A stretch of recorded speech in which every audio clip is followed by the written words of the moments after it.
on the long-awaited day of my son's wedding," Fake parents should leave. he said, and then proceeded to pour beer on me. I couldn't immediately comprehend what was happening. However, my son continued to hurl hurtful words, and gradually, my heart closed off. Well, whatever.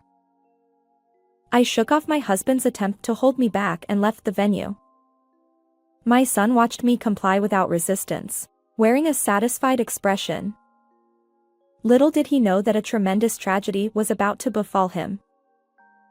My stepson Henry, whom I raised as my own, has no biological connection to me. My husband Dan had lost his previous wife to illness, leaving him to raise 5-year-old Henry alone. We met 20 years ago when I was 35, and we married. While supporting my husband's business, I lovingly raised Henry as if he were my own child. Over time, he grew fond of me, and I fulfilled my parental duties until he reached adulthood. After graduating from college, Henry started working at his father's company. It was about 2 years into his professional life when he brought a woman home, saying, "I want to marry her." Her name was Lily, and she was lovely and charming. Both my husband and I were fully supportive of their marriage. We chatted happily, and the atmosphere was pleasant as we exchanged greetings.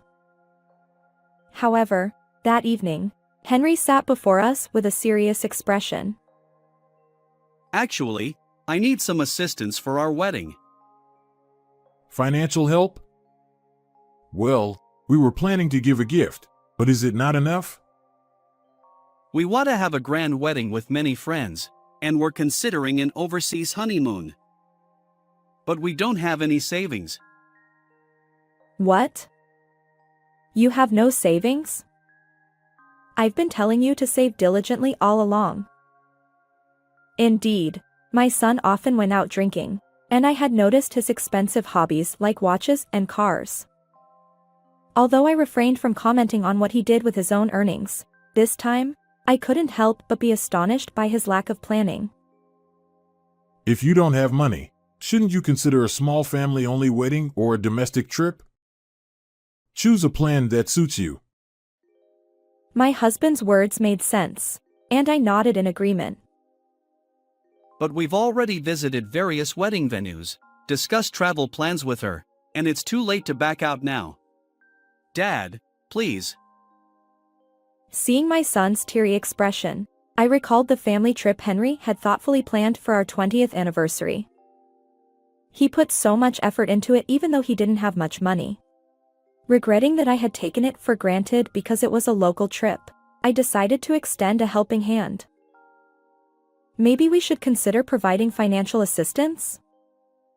After all, marriage is a once-in-a-lifetime event. Mom. Well, if you say so. Henry, now that you're starting a family, make sure to save properly. Of course. Thanks, Dad. After my persuasion, my husband agreed to assist our son. Although I thought I might be indulging him a bit, I wanted to send off our dear son into married life with a positive feeling. Finally, on the long-awaited wedding day, my husband and I were busy greeting guests who were relaxing with welcome drinks before the ceremony. We returned to the family waiting room during a brief lull, but due to the tension, I was already exhausted even before the wedding began. It turns out the groom's parents have quite a lot to do. Indeed. We can finally take a breather. As my husband and I caught our breath, our son, dressed in a tuxedo, appeared with a beer bottle in hand. His hair was neatly styled, but he seemed to have already consumed quite a bit of alcohol. His face was flushed, and his collar was loosened, exuding a cheerful vibe. What? Henry, are you already drinking? I had the staff bring it earlier. It's a special day, so we can't celebrate without a drink, right? Hey, even though you're the main character, is it okay for you to be like this now? Soothingly, My son replied, It's fine. as he handed a glass to my husband and poured beer, exchanging cheerful words. He still has those unreliable, childlike moments, but seeing him like this, he's grown up.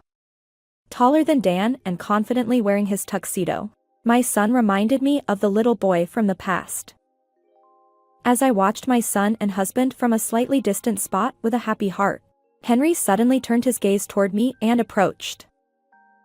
About to express my heartfelt congratulations once again, I began, "Congratulations, truly." But at that moment, something unbelievable happened. Smiling warmly, my son held a beer bottle above my head.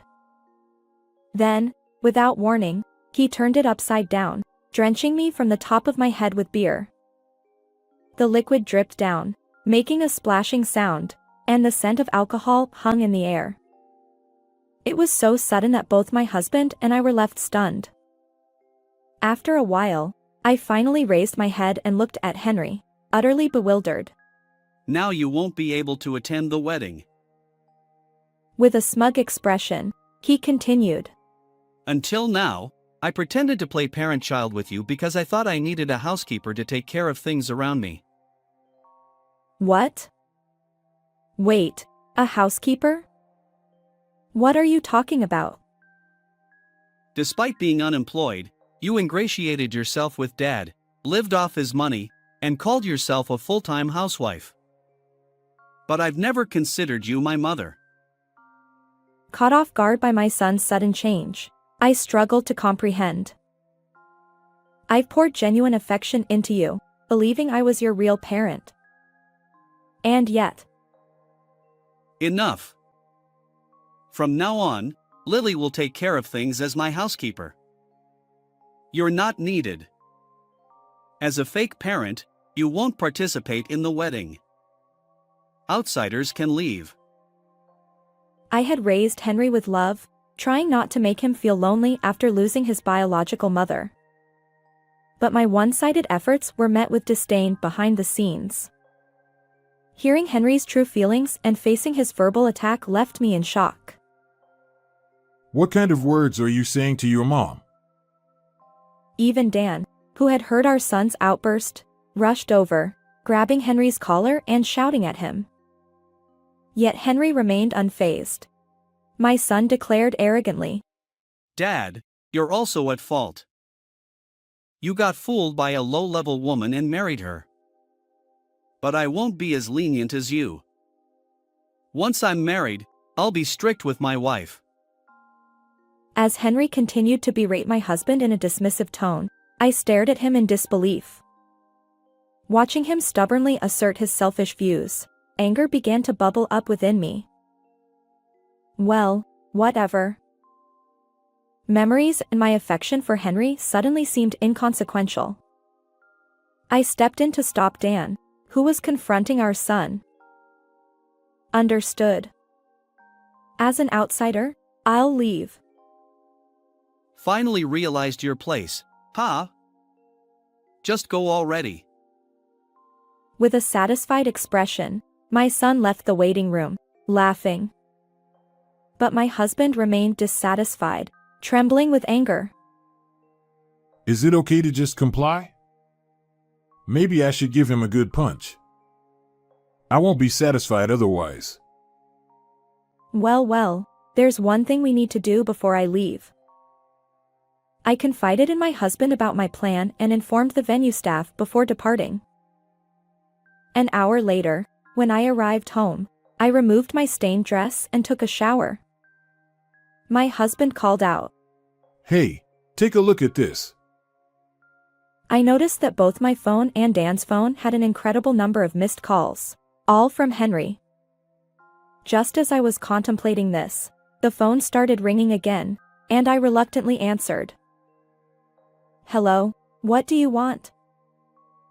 Finally picked up. Just come back quickly. His tone was different from his attitude in the waiting room. He seemed quite anxious. But earlier, you told me to leave. Yeah, but, for some reason, the venue suddenly announced that the wedding is cancelled. Lily and her parents are furious. Oh, why? Well, you see.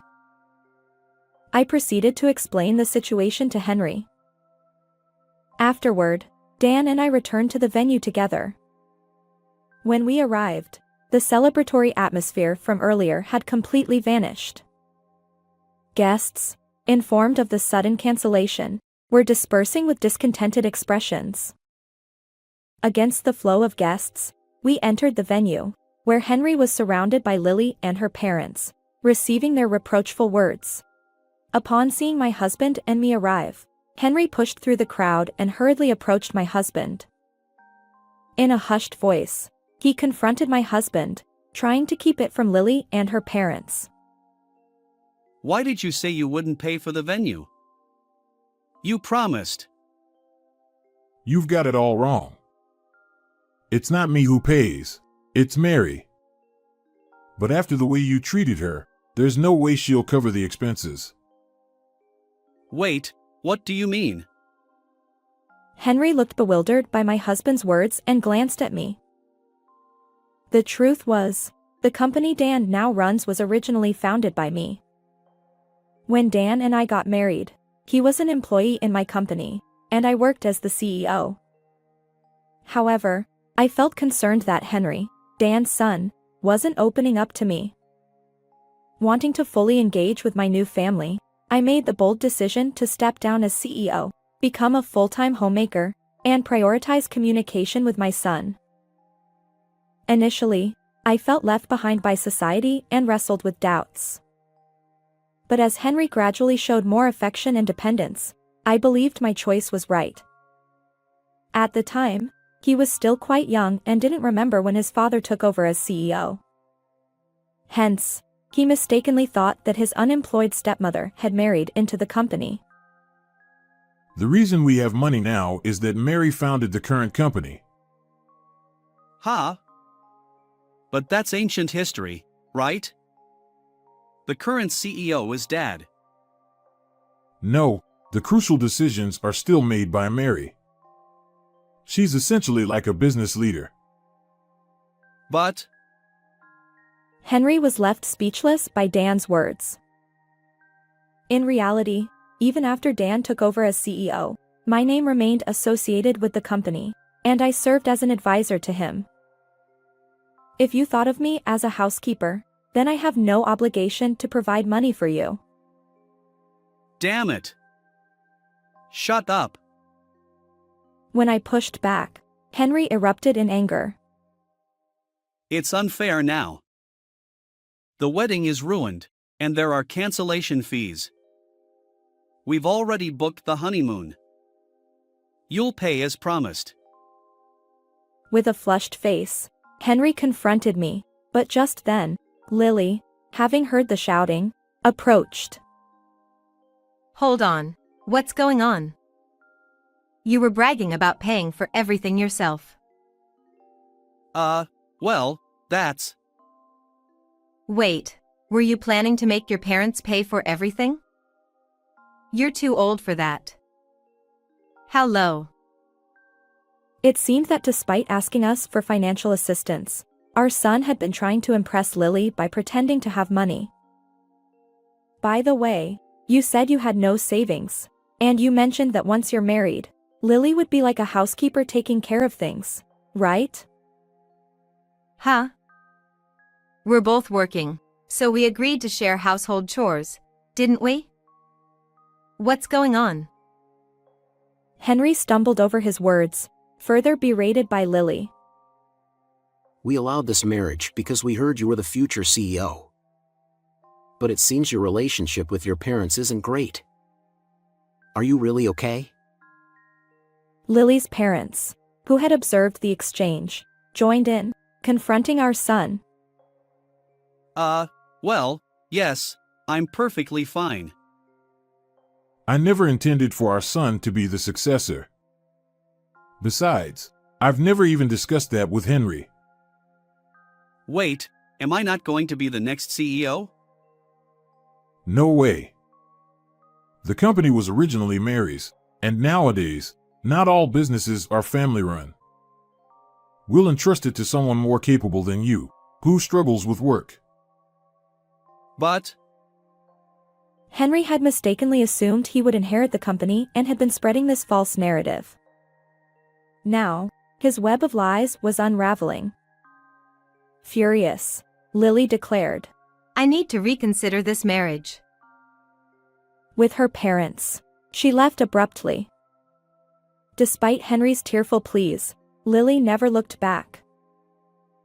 I'm cutting ties with you as my son. I can't forgive how you treated Mary. And of course, you're fired from the company. Upon hearing Dan's words, Henry turned pale, trembling and sweating. He clung to me, sobbing. it's all my fault. I apologize. Mom, you won't abandon me, right? We're still family, aren't we? Family, you're saying that? It's too late for apologies. I'm just a housekeeper without any blood ties. Henry, tearful before me, no longer resembled the beloved son I once knew. I pushed him away, saying, I have no obligation to you. Alongside my husband, we left the scene. Later, Lily apparently called off the engagement with our son. All that remained for him were the cancellation fees of $12,000 for the venue and honeymoon. With no savings, Henry borrowed money to repay it and now works day labor jobs to make ends meet. Unfortunately, rumors about our son spread among the wedding guests, and he lost not only family and his fiancée but also friends. He now lives in loneliness. As for me, I had planned to return to work once our son left the nest. Now, I'm back at the company, working diligently alongside Dan. I find fulfillment in my busy yet enjoyable days as the CEO, while Dan serves as vice president. How did you find this story? Don't forget to subscribe to the channel. Until next time in the next video.